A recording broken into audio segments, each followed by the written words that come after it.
Hello viewers, this is your facilitator. My name is Kadafar Samson. I will be facilitating you on this subject, that is ESM221 ECOTOURISM. And this is our first lesson, tagged Concept of ECOTOURISM. So I want you to follow me meticulously as we proceed over this lesson so that you will get the best out of it. Thank you. Listen attentively.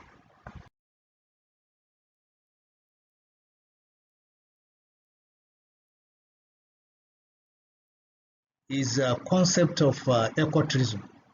So by way of introduction, or rather I may like to ask you, what is ecotourism then? Ecotourism has been advocated in the academic literature for long. Because of what? Because of its economic importance. In any thriving nation, today ecotourism is regarded as one of the developing industry, and that is why it has been conceived in the academic literature to look into the economic development strategy and also its potentials, that is the economic potential and social benefit that this sector has accrued or generate. So this definition was postulated by this author known as Caldicott and Fowler 2005. However, some definition has also come up over the years. And for instance, we have the definition from the official definition from Ecotourism Society, TICE. They tend to define ecotourism as a responsible travel to a natural area that conserves the environment, sustain the well-being of the local people, and involves interpretation and education. This is also gotten on Google Online on 5th May 2020. Whenever we say travel is responsible, that implies that is an ecotourism purpose or an attempt for ecotourism, because there are so many kind of travels. We travel for our Christmas break, our Salah break. Some people travel to just go and greet their uncles, their aunties, even out of the shores of this country. But whenever we say the travel is responsible, that is with the aim or purpose to go and see nature in its place, and not also to affect the environment, but to what? To conserve it.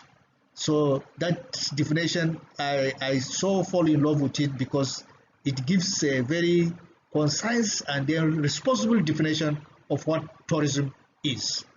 At the same time, the Australian Natural Ecotourism defined ecotourism as what?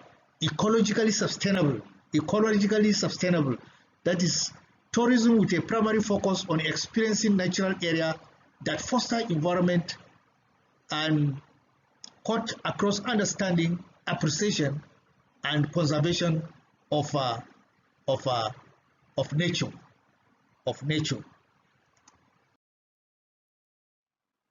Learning objectives. At the end of this lesson, it is expected out of you that you will acquire a reasonable knowledge of what ecotourism is, the industry of ecotourism, and its services. That is the objective we want to attain at the end of this. The industry of ecotourism. You cannot discuss ecotourism, or even after when you define ecotourism, you have to look at the industry holistically and see what is obtainable there. So as a student of ecotourism, you have to look at the industry of ecotourism from the African perspective. So going by the history of ecotourism in Africa, to understand it, African ecotourism works its essentials to understand African history. By 1980, many species in African varied ecosystem were on the verge of extinction. What do we mean by this? In those days, or around 80s, it was then that animal boom was in place. And there are various species of animal in Africa, which Africa reigns in those days. That is a land whereby if you come, you see animal in nature, you see everything in nature. Very fascinating. People travel all the way from other parts of the world to come to Africa because of the varied nature of nature that it consists. And therefore, from the African perspective, we are well known, or Africa is well known as a place that constitutes different kind of species of animals, which attracts people from nook and cranny of this world to come and see animals in their natural habitat. So in those days, in 1980s, it came up that some animals were in the verge of extinction. That is because of the rapid hunting, indiscriminate hunting in place. People started catching animals that are even rare species or they are already endangered. People could no longer spare them because of the demand of meat. And you know, Africans, the way they behave, as they have nature beside them, they tend to exhaust the nature at the fullest. So at that particular period, there was a verge of extinction because hunters who were hunting animals in their natural habitat, and there were a lot of factors that contributed to such. The demand for food, the demand for meat, and many other kind of things. People could not go for substitute of protein, but because they see animals abundantly around them, they tend to abuse it. And that is when, in history, Africa was known that most of the animals that were beautifully within the serene of African environment, they are being hampered by hunters or the indigenous, and so on. So there was an effort that was put in place to preserve species like the mountain gorilla in Uganda, Rwanda, and Congo were hampered not only by a unstable political system. The system was haphazard as of then. Politics has entered. So even the policies that are put in place, they were not effective. And as a result of that, so many things were wrong. And there was indiscriminate hunting of animals. But also, by misunderstanding, this was perpetuated as a result of misunderstanding by the indigenous people. If not, it does not warrant a reason whenever the political system is faulty, it does not mean that people should just go on and start hunting for animals indiscriminately, but because there is also misunderstanding by the people, and that has accredited to the industry of ecotourism. So there has been a problem since then. So ecotourism in Africa today is based on environment and community oriented. Yes, it's based on community, because it's not even all community that cherish ecotourism. The community does not have favorable condition to augment the industry of ecotourism. So it is based solely on a community that has integral part of the success of that industry, the will, the zeal, the support, and that is where ecotourism can thrive. So it differs based on community. Ecotourism in Africa is regarded as a developing industry because we have concentrated too much on oil, and we have neglected the tourism industry for long. It is only when the price of the fuel begin to dwindle that is when we have now given attention to our tourism industry. And however, still today is still a developing industry. It's not fully developed. There are still many areas that are untapped with potential of tourism, yet the country does not have the will to exhaust it economically. And that is where that aspect of tourism in many places is just left buried. There's nothing that is being done. The industry of tourism continues. Since 1995, the tourism sector has expanded significantly, but however, there are still constraints, problems here and there. Therefore, with the number of the international tourist arrival in Africa doubling from 24 million in 1995 to 1998 to 48 million in 2005 to 2009, increasing to 56 million in 2011 to 2014. So this is the statistic of the influx of tourists in Africa as of the year stipulated in this our explanation. Gradually is increasing. You can see in 2011 to 2014 almost 56 million. However, in the first place since 1995 the tourism has expanded, but the number of international tourist arrival in Africa as of that time was very less, although it is still in millions, but it is not, is rather half of the 56 million that we are having presently. So you can see that it's a developing industry. It's coming up. The demand is there, but because of so many problems that has infatuated the industry, that is why it is developing slowly. But however, I want to believe that we will arrive, just like some of the East African countries that have arrived in the industry of tourism.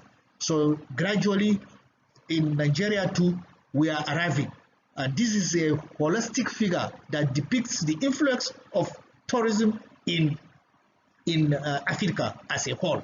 But when we take Nigeria as a case study, you will discover that the number may be very minimal because of some factors that has deprived the growth of tourism industry in Nigeria today.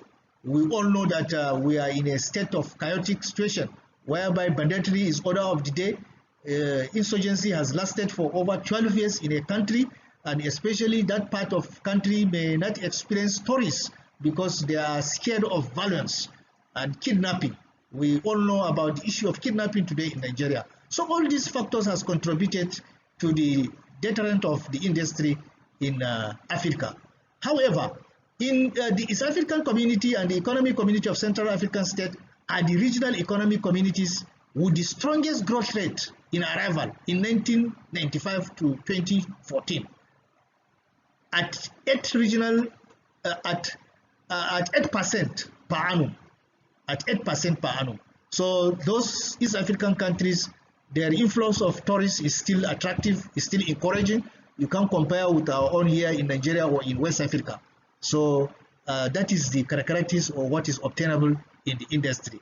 The number of international tourist arrival in Africa is forecast to grow to 134 million by 2030. So you see, we are still growing. There is a projection. And I want to believe that by the time all the problems that are surfaced in this Africa, and especially Nigeria, are curtailed to the barest level, we will this dream is going to be fulfilled. So it's a projection. 2030 is still some years to come, but before then, we will see what is going to happen. So at an expected growth rate of 5% between 2010 and then 2030. This is the chain of growth that we are going to expect any moment from now in this projected year. So in Africa, domestic tourists are likely to vastly outnumber international tourists. It will outnumber international tourists. A reflection of global trend. That is, the analysts, those that are interested in the industry, have sat down and they have analyzed and discovered that the domestic tourists are likely to greatly outnumber international tourists. That is to say, since the face of Africa is choked up with so many issues and problems that is hampering the transit or the movement of human beings, definitely it will resort to domestic tourists only. The international people may not likely be coming again because of fear of violence and other issues. And even the economic situation, the nature of exchange rate is affecting international tourists to keep on maintaining their tourist level or ability.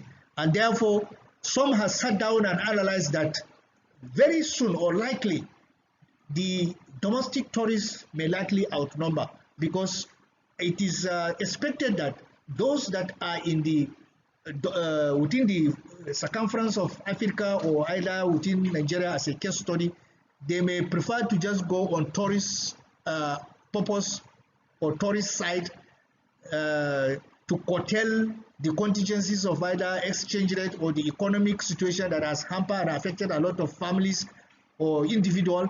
People may resort to just go on domestic tourists rather than embarking on international tourists.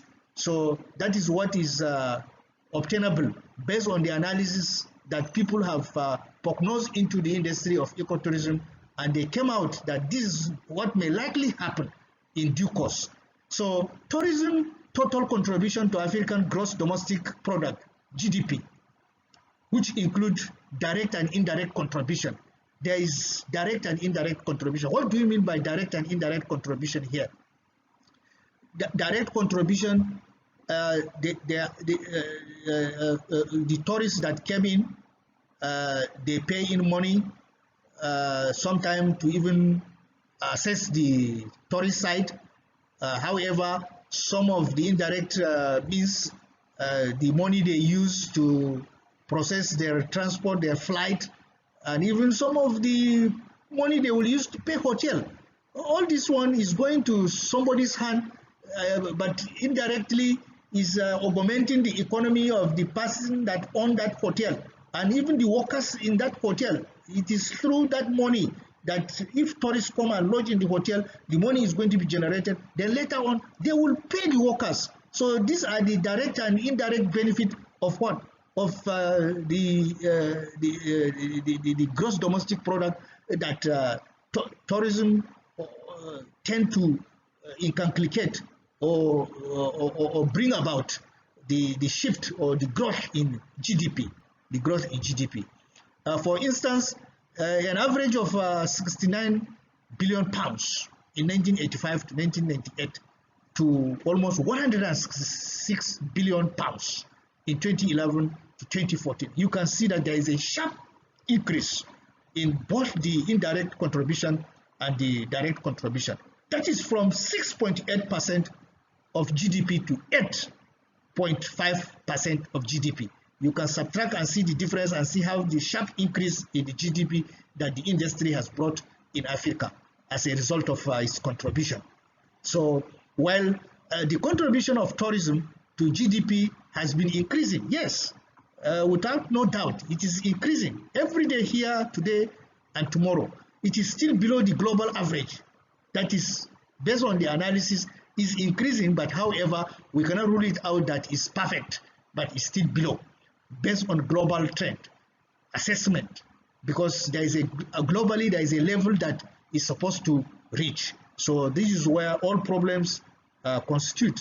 But I believe gradually all these things will be overcome because it's a developing industry, and I know one day the tourism industry will flourish and become buoyant, like the way oil has been booming and the industry is also making money.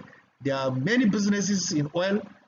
Most people embark on oil business in Nigeria. People has forfeited other industries. But with the dwindling price of oil, virtually the industry will get attention very soon. So I'm pretty sure that our industry, which is ecotourism, will soon get attention.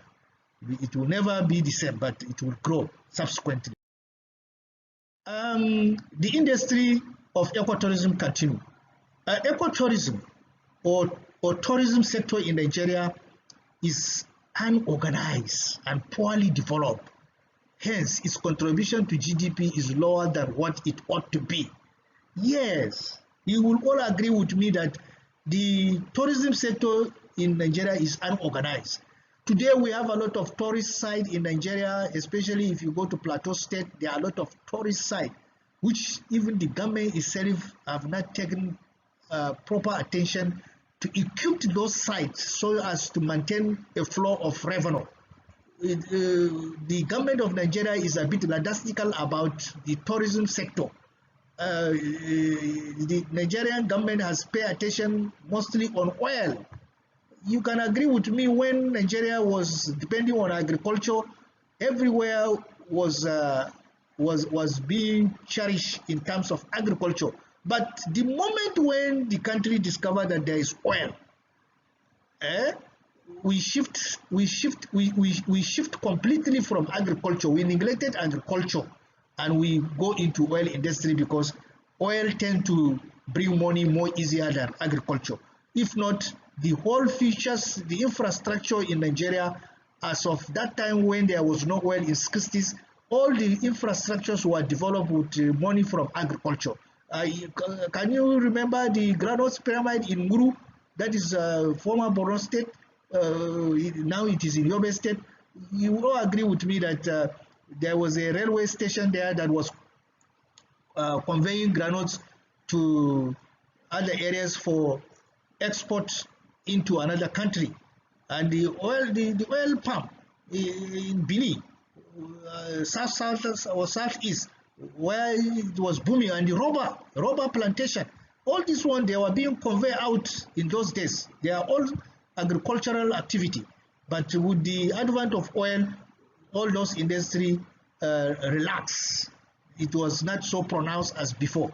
So that is why it is noticed with the industry of ecotourism today that it is also unorganized. It is also unorganized. Also, like Asoko and Ethel in 2016, they carry out research and they came up with a finding which stipulate that the tourism sector in Nigeria is unorganized. Nigeria is one of the most populated countries in Africa. Yes, you will all agree with me that Africa, every country in Africa is beating chess with Nigeria. We are the eye opener. We are the focus of the people of Africa. We are the giant of Africa. But I always say we are giant for nothing, because all these small African countries, they don't have our population, but yet whenever you go, you find out that most of their things are organized. Even their policy, they tend to be very meticulous with it.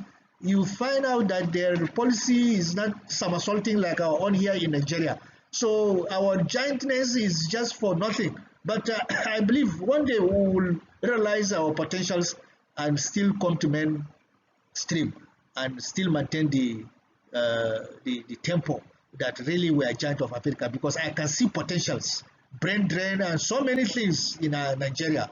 The youth are coming up. Politically, we are going to be vibrant. Our democracy, I know it will change a pattern any moment from now. So, but for now, actually, we are depopulated, and we are being said that in terms of cultural diversity and friendly environment, and also we have colorful festivals. You will all agree with me that there is a festive period that all the cultural groups in Nigeria used to converge here in Abuja to showcase their cultural activities, and it used to be very fascinating. You will all agree with me that you are from different states, and every state has its kind of culture. Like for instance, in my state, I am from Borno State. We have the Kanuri culture, we have the Babur culture, we have the Margi culture, we have the Chibok culture. All this one, whenever they display for you, it is very, very fascinating. So I want to believe that you are also from one state within this country. Just think of your cultural diversity in that particular state, and then compare it with the whole of Nigeria. You will discover that we are one of the populated African black nation that has diversity of culture. Diversity of culture. So each of the 6 geopolitical zones of Nigeria has something quite unique to offer to the tourists, ranging from forests, beautiful plateau, terrific waterfalls. Okay, for instance, you will agree with me that the Jos Plateau has always been our guide when it comes to beautiful features. You are traveling in plateau, you see different kind of plateau hills, rocks that are fascinating, and terrific waterfalls. If you go to plateau, the same thing. Those that have explored Plateau State, there are a lot of waterfall, and we have in Niger State, we have in Ondo State. Yes, even in Ogun State, we have waterfalls. So many of them, even in most of the state, Adamawa, there are a lot of waterfalls. So all these one, they are beautiful one. They are beautiful features that if you spread it among the 6 geopolitical zones, there is no geopolitical zone that does not have one of the features that may attract tourists. But because of what? Because of our lackadaisical attitude as a nation, we refuse to harness them. Others has been harnessed, but even the road to locate them and go and take pleasure or have pleasure is a problem.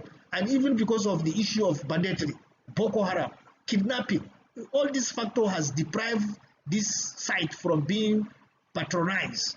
And the government also is trying, but however, things are not coming up in terms of security that may warrant tourists to still patronize all these areas. So we discovered that the sixth geopolitical zone of Nigeria has something unique to offer to tourists, ranging from forests.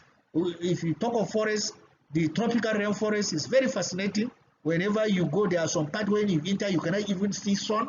You would think maybe it is night, or it is dark. However, there is still sun, but because of the canopies that has covered the.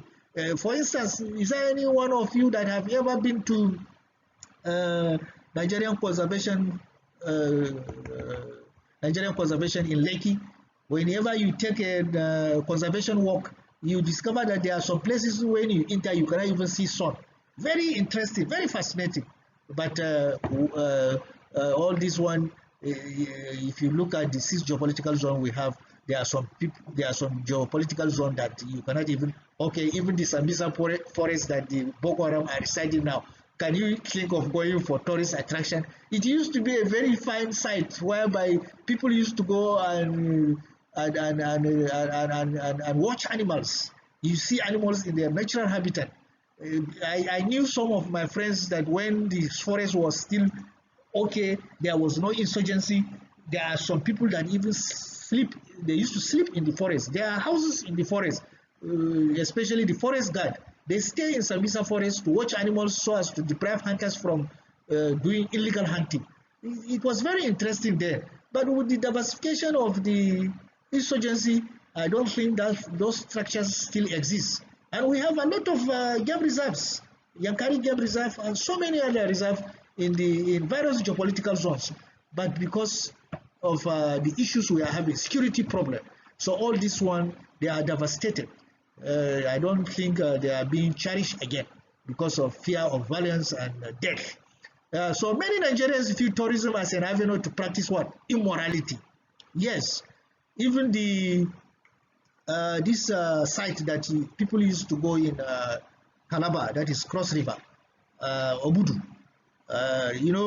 Many people go there in those days for Christmas, for Salah break, but many people go to those sites with conception of immorality. People go there to just maybe some people will go there to just drink beer or to chase opposite sex or to chase even the same sex as the matter may be. So that is the conception of some Nigerians towards tourism, but it's beyond that. Whenever as we look at our first definition, the Australian Ecotourism Society gave us, they say is to embark on a responsible travel. Is to embark on a responsible travel to conserve the environment and also to acquire education and also to interact with the local people. But in our own case in Nigeria today, whenever people are going to tourism, the first thing that will come to their mind, they will say, oh, they are going for immorality. They are going for immorality, but it's beyond that. So these are some authors that look at it too, based on the study they have carried out in 2012. Industry of ecotourism, we are still on it. This slide tries to showcase the change in percentage as of 2017. And it gives us a value of 4.5. That is the sharp changes in terms of growth in the area of GDP. So I searched it on a Google source just of recent when I'm preparing this slide. So the change is 5.74% as of 2017. So according to the World Tourism Organization, that is 2011, Nigeria accounted for annual average of 17% of international tourism expenditure in Africa. So we are still doing good. Nigeria is still doing good, spending a cumulative total of US and pounds almost 2,794 million, next to South Africa. So we are doing very good. We are doing very good because we are next to South Africa. Nigerian annual average share was 0.73% as observed, still by one author. Um, then the question now is, how do we look at the demand of ecotourism, or how does the demand of ecotourism comes about? Uh, Nigeria is richly blessed with natural attractive sites which are scattered all over the length and breadth of the country. As I said initially in our former slide, I so like giving example with Plateau, because Plateau is home of tourism. Even the caption on the logo for their state is home of tourism, isn't it, if I'm not mistaken? So it has a natural attractive site, but where is the demand? The demand has been truncated by banditry, Boko Haram, insurgency, exchange rate, economic factors. Economic factors. So the demand is less. However, it's still a developing industry, but it coincides with the problems. So in ecotourism, there is a type of speciality of travel, which include travel for such diverse purposes as birdwatch, helping scientists conduct conservation research, and photography. Yes, what we are saying here, demand of tourism is more especially, it is concentrated most especially towards researchers. Although individuals also are interested in bird watching. I may recall when I was in the university, there was a time we went for this bed watch in Nguru wetland. It is a wetland, is a very fascinating wetland. And those birds we went to watch for them, they came from Europe. As a matter of fact, if you put on your telescope, you will see the birds, they have rings on their legs, golden rings for that matter. So they are being monitored internationally. It's not just a common birds. They have season of migration, and wherever they come, those that are Royal Birds, Royal Society for Protection of Birds, they follow them all the way from Europe and come to Nguru to monitor those birds, because we Africans, we are stubborn. Some of the birds are being hunted by Africans, so they will catch you and prosecute you. So they are very, very meticulous. They don't take it for a joke. They don't take it as a joke. That's one of the demand strategy, or one of the avenue for the demand for ecotourism. And we have scientists also. They go to forests to do their studies, to analyze forest carbon, and also to analyze canopy of the trees that are in a tropical rainforest, or even Guinea savanna, or even desert forest. There are so many things that can attract researchers. That is where the demand is. Some people also do photography. You will all believe with me that many people, if they see a place that is greeny, they always like to take photo.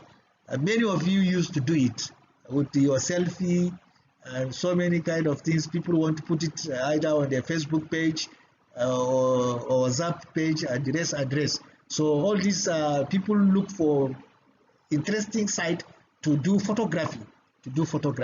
So that is one of the demand that is inculcated in individual in the industry of tourism. The demand for ecotourism does not only depend on what? On the prices and supply of nature-based tourism, but on the class of people who are the ecotourists. Yes, it doesn't depend on prices or the supply of the base. The supply may be there, but who are the people willing to go? Because an average Nigerian does not have culture of going on holidays to leave his vicinity and go and stay somewhere in a natural environment to lodge and to enjoy himself. An average Nigerian doesn't have that culture. It's only the white man. After making money, he may prefer to embark on voyage. He will leave his country or his continent rather, and come to another continent and blow his money and enjoy life and see nature in places. But an average Nigerian does not have demand for ecotourism. After all, with the economic situation and even with the act of kidnapping, banditry, and the rest, is killing the morale of Nigerians from embarking on tourism. There are 4 types of ecotourism identified. These include what? The hardcore. That is, this group is made up of members of tours or groups designed specifically for education and or involvement in environmental projects such as wildlife monitoring. Just like the way we mentioned, some researchers may embark on wildlife monitoring, just like the one I have given you example in Guru wetland. And then the other one we have that has been identified, dedicated. These are travelers who undertake tours to see what protected areas and understand local natural and cultural history. Historians, those that may like to go to a places and they will call either the member or the chief of that particular place and ask so many questions. Archaeologists and many other people that want to document some things about the existence of people or the people living in that particular society. They want to know about the local people, their dishes, the way they do their marriages, the way they do their burials, and their cultural history. Are they, which kind of culture do they have? So that those kind of tourism is identified as dedicated. Then we have the mainstream. The mainstream tourists are primarily interested in going on unusual trips.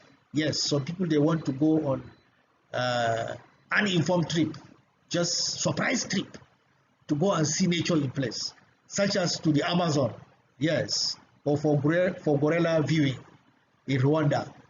People just go suddenly to go and see animal in their natural habitat. It may also be to see elephants. Yes, so many people are still go to Yankari Game Reserve to see animals in their natural habitat, because that's the only game reserve that may still have elephants, because they are being monitored, and people that do not have not ever seen elephant may like to go. One of these days, if you have money, or it's good you take your children to go and see elephant in the Yankari Game Reserve. Lions, giraffes, because many of our newborn generation, many of them have never seen all these animals in their natural habitat. They only see the pictures. They only see the pictures. So I urge you, if you have your younger ones or you have kids, please endeavor to take them to your Yankari Game Reserve so that they can go and see these animals. Nigeria or Africa is a place that we don't cherish nature, and that is why many of these animals has been killed illegally. These are animals that are supposed to be preserved, so next generation will come and see them. So lions, giraffe. Even as I'm talking, I think I've never seen giraffe. Yeah, I've saw it in Maiduguri Zoo before. I don't know whether it's still there up to now. I've seen giraffe, but many people only see the picture of giraffe. Or the confluence of River Niger and Benue. Those that are coming from, if you have been going to Lagos by road, you must have come to Lokoja. That is where the confluence, River Niger and Benue meets. People also go there because that's where the boat of Mango Park capsided in Jaba. It's still around that area. I know where they bury him because there was a time I was traveling, I saw his graveyard. They mounted something very tall. Somebody told me that is the grave of Mango Park. Mango Park. These are early tourists, and they are missionaries too. They die for Africa because they want to explore Africa and see our culture, and they came with good things. That is why today we are wallowing in education. These are anti-state of their trip. They embark on a very dangerous journey so that Africa will see the light. Africa will see the light. So that's the mainstream kind of ecotourism. And then we have the casual. Casual ecotourism include natural and cultural and incidental component of a broader trip. That one is casual, but especially those that used to go to Dubai, is casual. Maybe they want to go for shopping or to go and see some things in their natural setup. It can be regarded as casual. Tourism also, tourist products have some distinctive features that give them edge over other products. Yes, for tourism to thrive very well, there must be a distinctive features. It is not all places that you may like to go. Some people may like to go to Plateau. Some people may also tell you that they want to go to Adamawa. Some people will say no, they want to go to Ondo or Ogun State. it depends on the product. The product sells itself. When you have a place that has very good swimming pool, fine waterfall, or places that have fine canopies of forest, and there are some side attraction also there. Maybe the culture of the people, whenever you go, they display it. All these are the product that may attract tourists. So tourism will not yield the desired benefit if its products and services does not get to the final consumer, that is the tourist. If the products are not good, it's just like me and you. If we go to market and you want to buy something and the product is not appealing, and the seller too is not enticing people, is not talking about the product, I'm telling you, if you buy this handset is rugged. Even if it fall on ground, nothing will happen to it. So these are kind of things you have to make your product to be attractive. So even the tourist side, if it is not attractive, because there are some tourist sites, there are some very interesting features, but even the road to go is a problem. So do you think that that place will attract people? It will not attract tourists. The consumer may not go there. So there is always a separation between the producer, destination, and the buyer, that is the tourist. There is a separation. If there is poor road here and there, they are kidnapping people there, who will go? Nobody will go. So that is the separation. For example, airline and hotel chains in major cities are often controlled by outside interests. Yes. Example, Eco Hotel and Suites, that is Victoria Island, Lagos. Sheraton Hotel and Towers, Ikeja, Lagos. Transcorp Hotels, Abuja. If the people in Transcorp, you go and they don't even know how to welcome somebody, you just bounce in and they are just looking at you. They can't even offer you a good drink or a wine to welcome you and take you around. You have to use soft language. You are welcome, sir. You will not regret your stay in Hilton Hotel today. Let's take you around so that you see our facility. You have to be very kind, and you must have something that is defeating. You can't go around with people, and if you go, the swimming pool is dirty, or even the stretch chair is not is faulty. All those things can scare or can expel customers for you. So there must be a very good cooperation and customer relation. Even the airline you are going to enter, can't you see if you want to board airline, even the local one, the waiters will stay at the entrance of the plane. They will welcome you. You're welcome, sir. You're welcome. You enjoy our flight today. They are kind. They will use smile language on you, do many kind of things. So these are the kind of things. If you don't have this kind of courtesy in tourism, there is going to be a problem. There's going to be a in tourism marketing, the emphasis is on the interrelated functions of the marketing activity geared towards satisfaction of tourists, just as I have explained, consumer and the destination producer.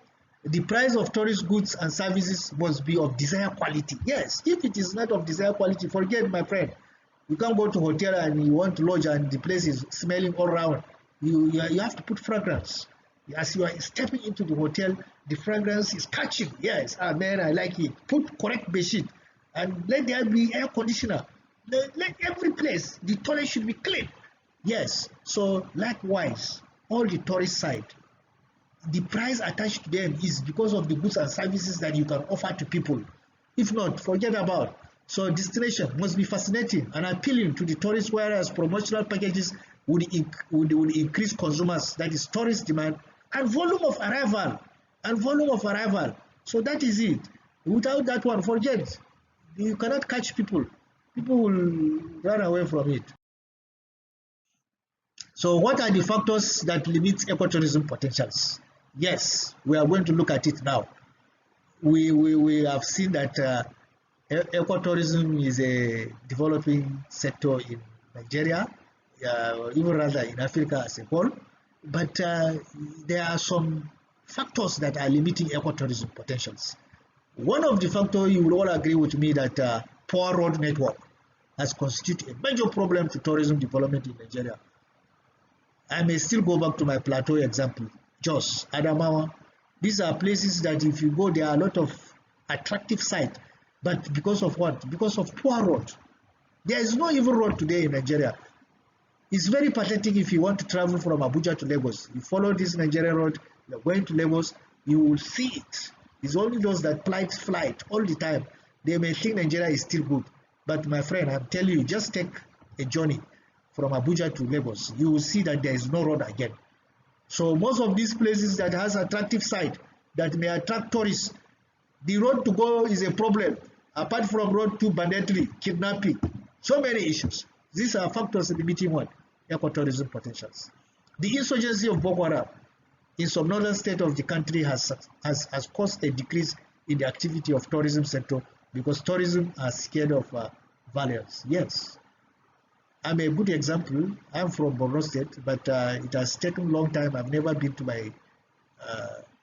my state capital because of fear of Boko Haram.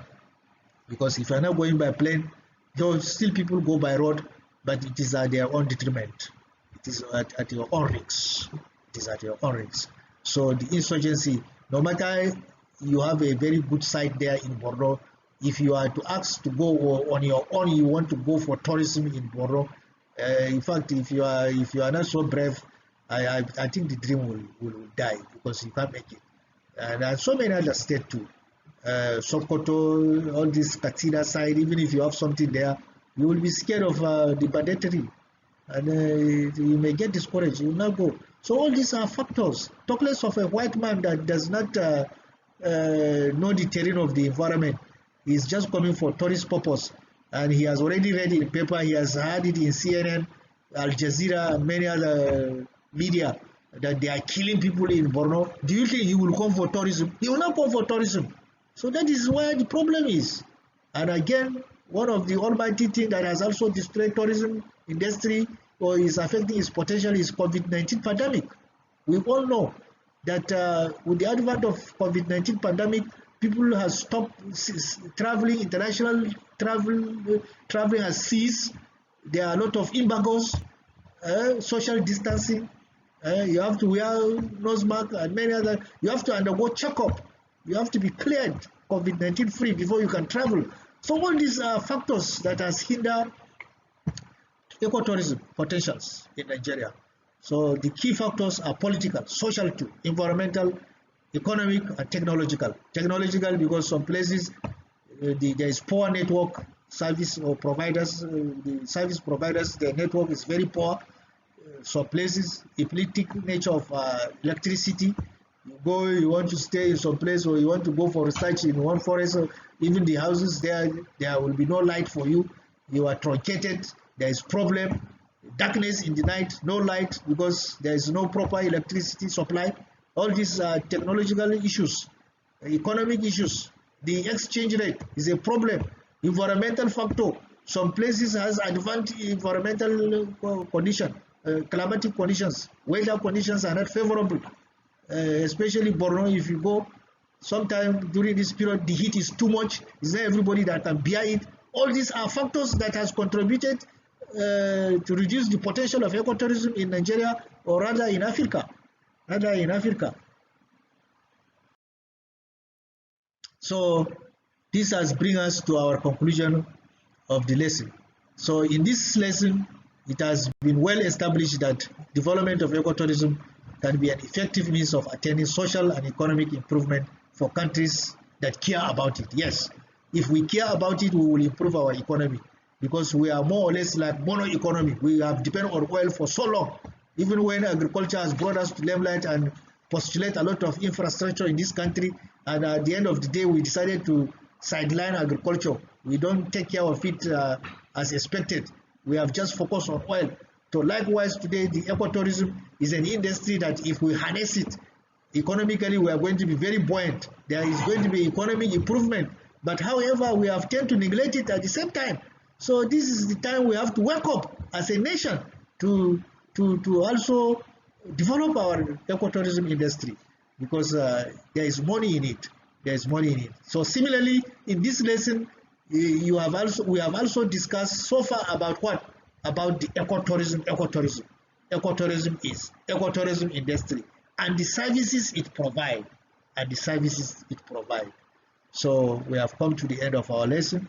If there is any question, you are free to ask, or if you have any contribution, you can now raise your hand and also contribute. Or any gray area that you are not clear, you can still ask me to review or to repeat myself and explain it. Thank you for listening.